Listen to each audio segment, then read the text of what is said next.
Assalamualaikum warahmatullahi wabarakatuh.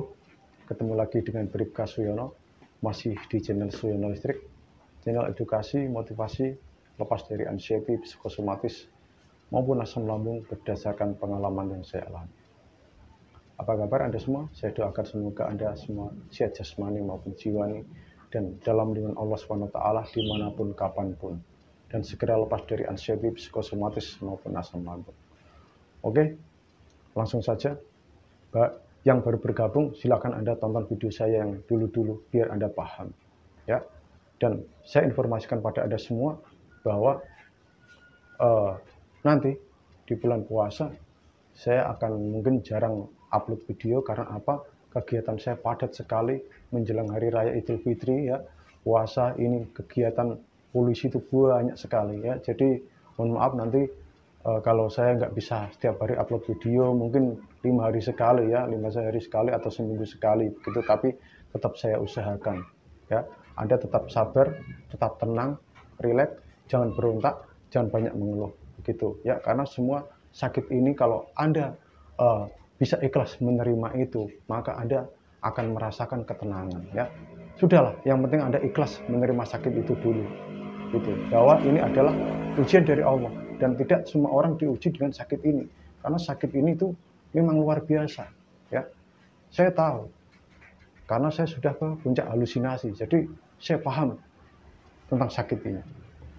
Nah, dan saya tidak membuka konsultasi lewat WA maupun telepon, ya, karena apa? Waktu saya itu susah ditebak gitu, ya, karena saya ini milik negara, ya. Saya itu milik negara, milik masyarakat, ya. Saya punya tugas yang sangat penting, terutama dalam hal kemanusiaan begitu, ya. Harus melindungi, mengayomi dan melayani masyarakat di daerah hukum wilayah Polres Rembang, ya, begitu. Jadi mohon maaf nanti di bulan puasa kegiatan saya banyak, ada namanya nanti ada yang pembagian takjil, ya, sore hari sebagai bentuk kita peduli sama masyarakat. Nanti ada taraweh keliling, itu sebagai bentuk sinergitas kita terhadap masyarakat maupun terhadap instansi lain gitu, ya. Oke, sekarang saya akan membahas tentang kesuksesan saya, ya. Alhamdulillah saya tidak sombong, alhamdulillah sekali, terima kasih pada Allah, ya, dan pada orang-orang yang mendukung terhadap kesembuhan saya begitu. Jadi ini ada yang saya ingat itu ada 36, ya, kunci kesuksesan saya dalam menyembuhkan sakit ini begitu. Yang pertama adalah langsung saja, karena saya tidak mau durasi yang lama-lama, durasi sebentar, yang penting mengenal begitu, ya. Yang pertama kita harus tahu edukasinya dulu. Saya harus tahu edukasi dulu, apa itu anxiety psikosomatis. Saya mendapat edukasi itu dari mana? Dari YouTube. YouTube-nya Dr. Andri begitu, ya. Jadi saya setelah mendapat edukasi itu, oh ternyata anxiety psikosomatis, asam lambung itu begini bla bla bla bla bla bla bla.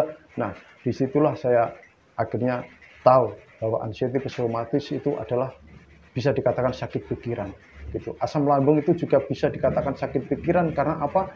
Bisa timbul dari pikiran kita begitu.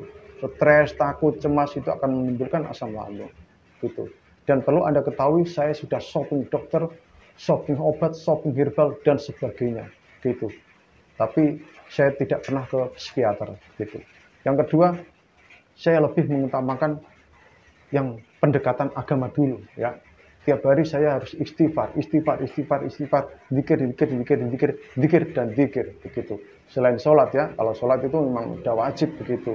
Dan saya yakin Anda setelah sakit ini, saya yakin Anda itu lebih mendekat sama Allah. Kalau Anda dalam keadaan sakit justru Anda menjauh sama Allah. Nah, itu Anda harus langsung flashback. Wah, sakit kok malah menjauh dari Allah. Nah, itu, ya. Anda hukumnya wajib sakit dekat sama Allah. Nanti setelah Anda sembuh, nanti Anda akan menjadi pribadi yang lebih dekat sama Allah, yang lebih diri Anda nanti akan lebih gimana, ya? Akan lebih baik dari yang dulu gitu. Ya. Yang ketiga, saya tetap sebulan sekali cek ke dokter. Kenapa? Ya saya punya potensi hipertensi begitu. Ya, saya harus cek dokter dan saya punya keturunan yaitu diabetes mellitus ya begitu. Jadi tiap sebulan sekali saya cek gula darah dan saya tetap konsul ke dokter gitu. Walaupun obat dari dokter saraf, saya berupaya dokter saraf ya, dikasih obat antidepresan dulu selama 2 bulan, saya minum, setelah itu sudah saya hentikan. Ya, sudah saya bahas itu ya. Terus yang keempat, saya selalu melakukan meditasi relaksasi. Nah, ini yang banyak diabaikan sama orang-orang yang menderita itu, bahwa dengan kita melakukan meditasi relaksasi, maka pikiran ini akan menjadi lebih fresh begitu. Karena apa? Meditasi itu adalah pendekatan kita pada Sang Pencipta, biar hati kita itu hanya tertuju sama Sang Pencipta, ya. Begitu. Dan bagi Anda yang non-muslim, meditasi ini bisa Anda lakukan, relaksasi bisa Anda lakukan, ya. Karena tidak ada patokannya begitu. Sedangkan untuk istighfar zikir itu kalau Anda misalnya non-muslim, ya silahkan Anda itu bagaimana caranya meminta ampun dan mendekat sama Tuhan, itu saya yakin Anda tahu dan sesuaikan dengan agama Anda masing-masing. Begitu. Ya, yang kelima, saya selalu olah nafas. Nah, olah nafas ini sangat dibutuhkan sekali untuk apa? Memasuk oksigen ke otak. Begitu. Tidak perlu saya jabarkan karena olah nafas sudah sering saya bahas. Gitu. Terus yang keenam, saya sering jalan kaki pagi maupun sore. Saya tetap berusaha untuk jalan kaki pagi maupun sore. Walaupun sensasi itu datang, saya sedikit demi sedikit harus saya beranikan. Gitu. Ya, karena kalau Anda kurang olahraga, sakit justru Anda malah, ada kan sakit pikiran. Berdiam diri aja begitu, saya yakin nanti badan Anda pegel-pegel. Nah, itulah tandanya Anda kurang olahraga. Dan tetap lakukan pelenturan saraf ya, nanti ada di deskripsi, ini apa? Deskripsi ya, itu pelenturan saraf. Itu banyak sekali manfaatnya, tapi kebanyakan kalau saya membahas tentang meditasi, relaksasi, pelenturan saraf dan sebagainya itu sedikit yang nonton. Padahal itu sangat penting sekali daripada Anda, solusi ini, tetapi tidak Anda jalankan. Cuma Anda bayangkan, begitu. Ya, itu yang perlu Anda pahami. Terus yang ketujuh, saya selalu berjemur di matahari pagi. Ya, kalau mendung ya nggak bisa, tetapi saya usahakan kalau pagi itu saya tetap berjemur, walaupun kadang 15 menit, saya tetap berjemur dengan rileks sambil memandang matahari, kadang sambil jalan begitu. Ya, itu tidak perlu saya jabarkan lagi. Terus 8, saya melatih untuk memberanikan apa yang saya takutkan. Nah, ini sudah saya bahas. Ya, memberanikan apa yang kita takutkan. Misalnya takut di keramaian, ya saya beranikan dengan ditemani sama seseorang dulu, istri atau anak saya dulu atau teman di keramaian itu, begitu ya. Tidak langsung saya langsung frontal sendirian, tidak ya, dengan jarak dekat dulu begitu. Sudah saya bahas. Nanti Anda tonton video saya yang apa yang Anda takutkan, latih untuk diberanikan. Nah, itu nanti lihat video saya karena saya tidak akan bahas lagi gitu. Terus yang 9, saya nggak mau manja. Kalau dulu ya saya manja. Tapi setelah saya tahu edukasinya, setelah saya tahu ilmu-ilmunya, saya nggak mau manja. Gitu. Karena apa? Sensasi yang Anda rasakan, kalau Anda manjakan, nanti akan bertambah. Saya yakin. Gitu ya. Ini tidak perlu saya jabarkan. Yang ke-10, saya nggak mau mengeluh yang negatif. Ya, mengeluh. Nah, inilah. Kalau kita banyak mengeluh itu manusiawi. Tapi kalau selalu mengeluh, dan mengeluh, nah, itu ada efek negatifnya buat jiwa Anda, begitu. Apalagi Anda sering mengeluh sama orang yang tidak tahu tentang sakit ini, nanti Anda akan dianggap sosok yang menjengkelkan, begitu. Ya, dan Anda juga menjadi akan terasa sakit hati. Karena apa? Orang itu tidak tahu tentang anxiety psikosomatis. Kalau Anda mengadu sama dia, nggak bakal dia tahu. Pasti Anda dibilangnya, kamu ini lebih atau apa dan sebagainya gitu ya. Jadi kalau bisa hilangkan mengeluh itu ya. Mengeluh itu kalau bisa ya Anda hilangkan ini. Mengeluh pada diri sendiri maupun orang lain, ataupun Anda mengeluh sama seorang motivator ya. Boleh, tetapi begini ya, harus tepat waktu ya. Maksudnya itu waktunya tepat dan dalam kondisi yang tepat juga begitu. Gitu ya, gitu. Terus yang ke-11, saya selalu menjaga pola pikir. Kalau pikiran negatif itu muncul, saya alihkan untuk ya saya istighfar. Kalau misalnya muncul wah kebayang kematian, terus apa itu berpikir yang tidak jangan-jangan sakit ini, saya alihkan. Sementara saya alihkan yaitu untuk astagfirullahaladzim, astagfirullahaladzim, astagfirullahaladzim, astagfirullahaladzim. Gitu ya. Ini agak hujan, gerimis ya. Kalau agak berisik, mohon maaf gitu. Itu ya. Yang ke-12, saya belajar ilmu psikologi dari buku ya. Terus terang dari buku dan dari channel YouTube pemulihan jiwa. Gitu ya. Saya beli di Gramedia, buku yang terpercaya ya, yang terbungkus dengan plastik itu ya, belum kebuka segelnya. Nah, itu saya beli gitu. Ya. Mau karangan siapa saya beli, yang penting membahas tentang psikologi gitu. Karena edukasi ini sangat dipentingkan sekali gitu ya. Terus yang ke-13, saat asam lambung saya itu sudah normal, sudah sembuh ya. Saya nggak mau pantang makanan. Kecuali saya memantang makanan yaitu daging kambing ya. Itu sama sekali nggak saya konsumsi gitu ya, daging kambing. Begitu. Kalau Anda sudah sembuh dari asam lambung dan sensasi itu masih datang, itu saya yakin ada faktor lain, bukan dari asam lambung saja. Nah, makanya Anda jangan terlalu mantang makanan kalau asam lambung Anda sudah sembuh. Asalkan pedes itu jangan ya, kopi itu jangan, asam itu jangan, gitu. Ya. Tetapi jangan kuantangan yang apa-apa Anda nggak mau makan. Akhirnya badan Anda lemah, kurang gizi, gitu. Itu ya, itu yang perlu Anda perhatikan, gitu. Terus yang ke-14, saya kalau bergaul itu dengan orang yang saya anggap nyaman. Misalnya seorang ustadz atau seorang ahli spiritual gitu. Yang saya anggap nyaman. Walaupun dia nggak pernah merasakan itu, tapi saya menganggap nyaman karena apa? Memang dia nggak merasakan, tetapi dari segi batiniah dia tahu gitu. Ya. Dan saya sering mengunjungi, berbicara sama motivator saya gitu. Tetapi saya berbicara sama dia pun saya harus waktunya tepat dan situasinya juga tepat begitu. Karena nanti kalau nggak tepat ada perbedaan energi, kasihan dia gitu. Nah, itu. Terus yang ke-15, saya menghindari orang-orang yang toksik. Ya, sering gibah, sering bicarakan orang, sering ujar kebencian dan sebagainya. Itu saya hindari, betul saya hindari. Saya nggak mau begitu. Biar saya dianggap sombong nggak apa-apa, gitu ya. Terus 16, saya tetap tenang walaupun sensasi itu berdatangan. Kalau dulu nggak bisa ya. Setelah saya tahu ilmunya, saya bisa untuk lebih tenang lagi. Ya makanya itu ya edukasi itu sangat dibutuhkan, sangat penting edukasi mengenai anxiety psikosomatis itu. Gitu ya, gitu. Terus yang keberapa tadi?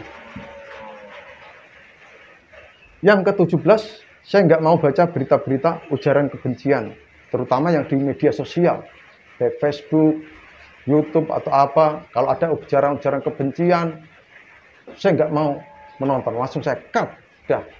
Lebih baik saya nonton motivasi-motivasi dari orang ya, seperti dari Mas Arya Surya, terus Dr. Andri itu. Nah, karena itu yang saya temukan, karena saya ingin mencari seseorang di YouTube itu yang persis dengan saya, itu nggak ada begitu, belum menemukan.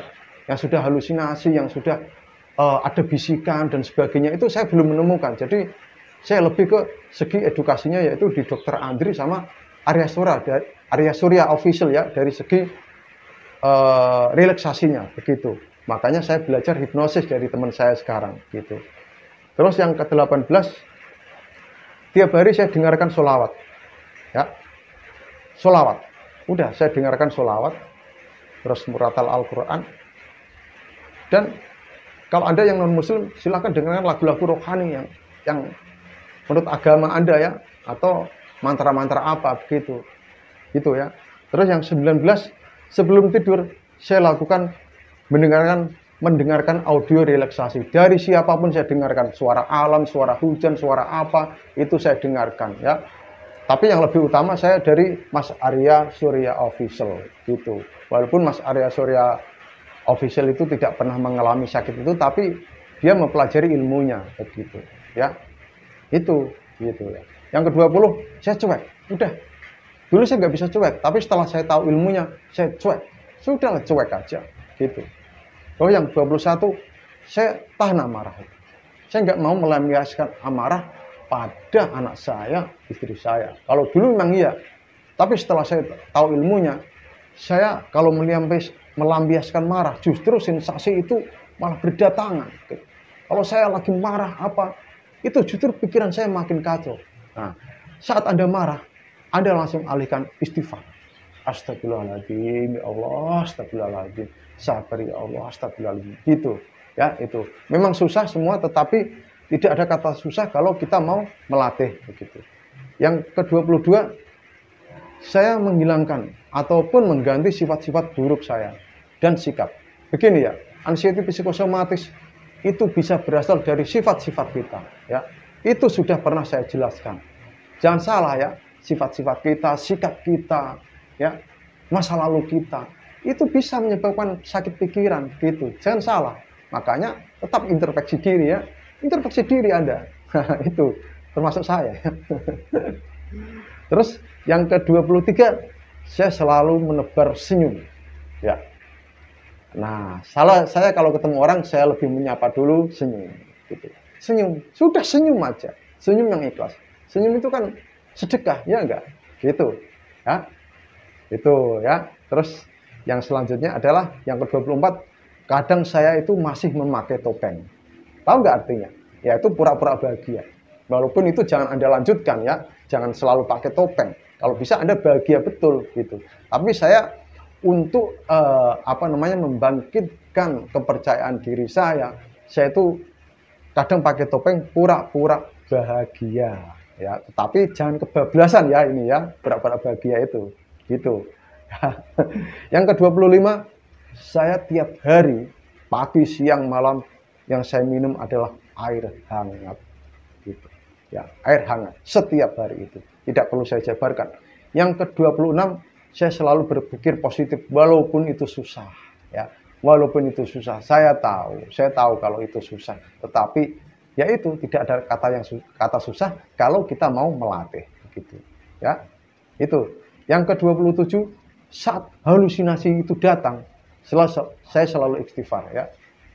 Misalkan seperti di alam lain, di dunia lain, bukan merasa diri saya, seperti ada bisikan saya itu, terus melihat sesuatu, itu saya langsung astagfirullahaladzim, astagfirullahaladzim, astagfirullahaladzim, astagfirullahaladzim, astagfirullahaladzim. Begitu ya, itu yang saya lakukan gitu. Saat halusinasi itu datang. Terus yang ke-29, yang ke-28 ya, saya menyesuaikan diri dengan sensasi-sensasi itu ya. Saya menyesuaikan diri misalnya sempoyongan, ya udah saya sesuaikan, memang keadaan saya begini, mau apalagi, sambil mengelola pikir, sambil kita mengatur strategi bagaimana. Nah, nanti kalau Anda sudah bisa menyesuaikan dengan sensasi itu, keadaan itu, maka Anda akan yang namanya bisa mengendalikan begitu ya. Saya yakin itu. Coba Anda nanti terapkan ini ya. Kalau bisa Anda catat ini ya. Terus yang ke-29, saya tidak mau membaca gejala-gejala penyakit. Tidak mau saya. Kalau dulu saya sering membaca itu menjadikan saya terpuruk. Nah, ini saya tidak mau saya. Udah nggak mau gitu. Ya. Yang ke-30, kalau saya mimpi buruk, saya anggap itu hanya bunga tidur saja. Saya nggak mau meramal gitu. Jadi mulai sekarang nggak usah meramal mimpi Anda. Nggak boleh ya. 31, sabar. Saya tetap sabar menikmati prosesnya. Menikmati prosesnya. Yang ke-32, saya introspeksi diri. Dengan sifat saya, sikap saya, bagaimana, masa lalu saya bagaimana. Walaupun masa lalu itu ya masa lalu, tetapi masa lalu apabila kita itu meninggalkan kesalahan-kesalahan atau apalah ya, kita berbuat jahat sama orang, ya itu harus kita perbaiki kan begitu. Itu ya. Itu yang saya lakukan terus terang begitu. Terus yang ke-33, udahlah saya ikhlas. Ikhlas lah, saya ikhlas begitu. Walaupun ikhlas itu susah, mudah diucapkan tetapi susah untuk dilakukan gitu. Ya saya latih begitu. Saya paksa ya. Saya harus paksa untuk ikhlas gitu. Gitu ya. Terus yang 34 menyadari bahwa ini adalah ujian dan bukan adab. Ini adalah ujian dari Allah. Begitu. Sudah saya jelaskan tadi, tidak semua orang diuji dengan sakit ini. Hanya orang-orang pilihan yang diuji dengan sakit ini. Karena apa? Setelah sakit ini, nanti Allah punya rencana lain, yaitu menjadikan Anda menjadi orang yang lebih baik dari sebelumnya. Begitu ya. Anda harus yakin itu. Terus yang ke-35, saya tidak mau berpikir yang tidak perlu. Yang tidak perlu itu ngapain saya pikir? Udah, saya hilangkan itu. Itu bisa hilang kalau Anda sering relaksasi, meditasi, istighfar. Ya, istighfar, zikir. Ya, lakukan tetap olah rasa, olah nafas, dan olahraga itu. Ya, itu. Yang ke-36, saya nggak mau berontak. Nggak mau berontak, nggak mau menjerit-jerit, nggak mau meronta-ronta. Itu buktinya kalau Anda sering menjerit, ingin meronta, ingin berteriak, itu tandanya Anda tidak ikhlas. Ya. Tidak ikhlas dengan apa yang saat ini Anda alami. Begitu. Dan itu buktinya juga Anda itu tidak orang yang tidak sabaran. Gitu. Ya. Saya dulu tidak sabaran, tetapi sekarang alhamdulillah ya udah sabar saja. Gitu. Ya, itu yang 36. 37, semua saya serahkan sama Allah. Udah selesai itu. Tapi kita harus tetap ikhtiar dan doa. Selanjutnya saya serahkan sama Allah. Itu ya. Itu adalah kesimpulan dari penyembuhan saya. Ya. Ini saya ungkapkan, kalau bisa Anda catat ya. Anda catat satu persatu Anda lakukan itu. Gitu. Nanti saya yakin dengan sendirinya Anda akan sembuh. Saya yakin itu. Karena sakit ini, ingat, hanya sakit pikiran. Hanya sakit pikiran. Dan yang bisa menyembuhkan adalah pikiran Anda. Ketenangan Anda. Rileks. Ya. Jadi intinya, motivasi sehebat apapun yang Anda terima dari motivator, dari mentor yang lain maupun dari saya, kalau Anda belum rileks pikiran ini, belum tenang, belum bisa ikhlas, solusi itu akan sulit Anda jalankan. Oke, hanya itu saja. Wassalamualaikum warahmatullahi wabarakatuh.